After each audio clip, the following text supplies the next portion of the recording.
6 मरतबा ये मुझे हिरासत में ले चुके हैं। मस्जिद नबवी शरीफ में 2 बार, जद्दा एयरपोर्ट पर 2 बार और मदीना मुनव्वरा एयरपोर्ट पर 2 बार। और मेरा जुर्म इन्होंने ये बताया कि तुम आले सऊद के खिलाफ तकरीरें करते हो, और अगर आले सऊद के खिलाफ तकरीरें करोगे तो फिर यहाँ तुम्हारी कोई गुंजाइश नहीं। सरजमीन मुकद्दस पे मोदी को अवार्ड दिया गया। देखो मंदिर बनाए गए, सबसे बड़े गिरजे मंदिर, और फिर 80-80 हजार अफराद के कंजर खाने जिसमें बरहना औरतों के डांस सरजमीन अरब पे करवाए गए, जिसके अंदर अलल एलान खादमुल हरमैन कहलाने वाले सलमान बिन अब्दुल अजीज ने अपने अहद में ट्रंप की बीवी से मुसाफा किया, जिसमें अलल एलान शराब के अड्डे खोले गए, जिसमें अलल एलान बदकारियों के अड्डे खोले गए, यहूद से मुआहदे किए गए।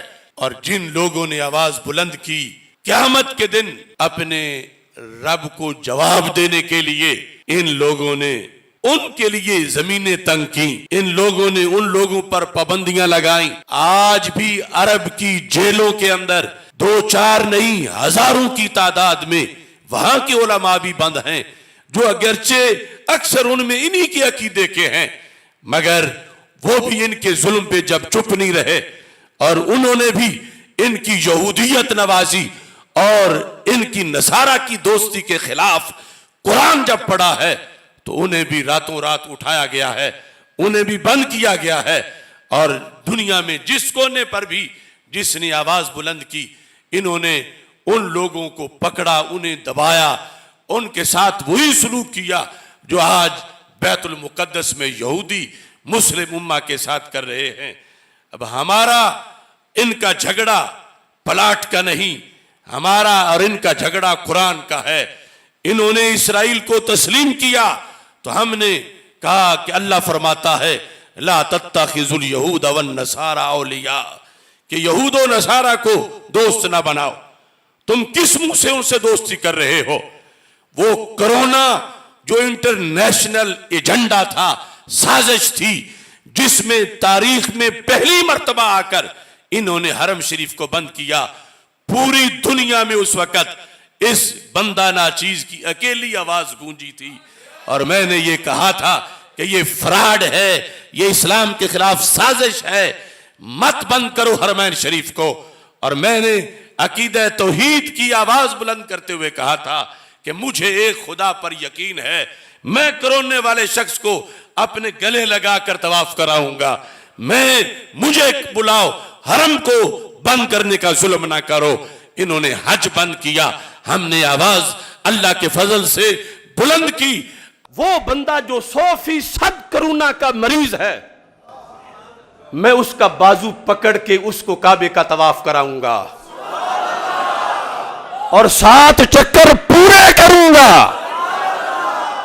अपने ईमान के बेस पे कि ये जो आइसोलेट का कलमा पढ़ रहे हैं लेटकर, मेरा ईमान है कि सिर्फ करीब जाना तो क्या, मैं उसको बाजू से पकड़ के अपने साथ कंधे के नीचे दे के मैं उसको काबे के 7 चक्कर लगवा के बताऊंगा कि लादवा लादवा लादवा लादवा लादवा, कि रब के इज़्न के बगैर कोई बीमारी किसी को कुछ भी नहीं कह सकती।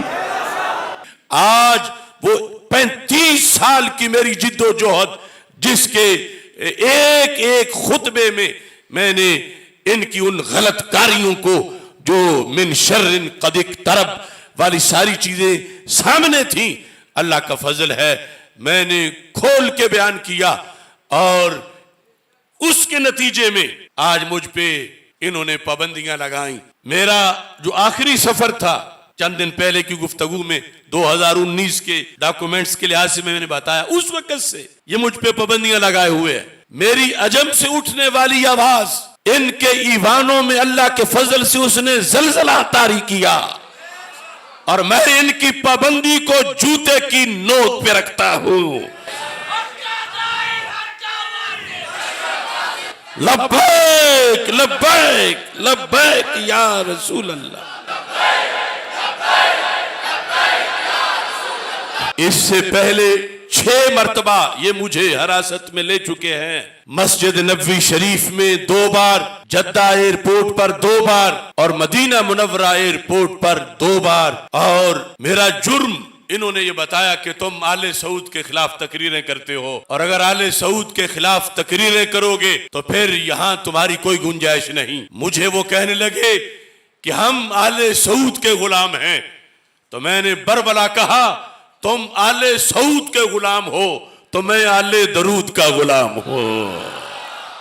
لبیک یا رسول اللہ کے بارے میں انہیں تشویش ہے.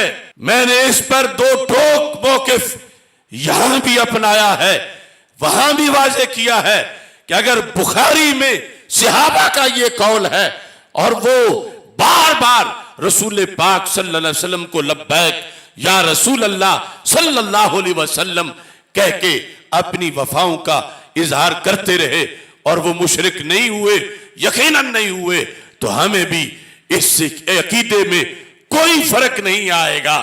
لہذا یہ ہمارا نظریہ، جس نظریے کی صداقت ہمیں قرآن سے معلوم ہے، حدیث سے معلوم ہے، ہم سب کچھ جان تک قربان کر سکتے ہیں مگر اپنا نظریہ کبھی بھی چھوڑ نہیں سکتے انشاءاللہ.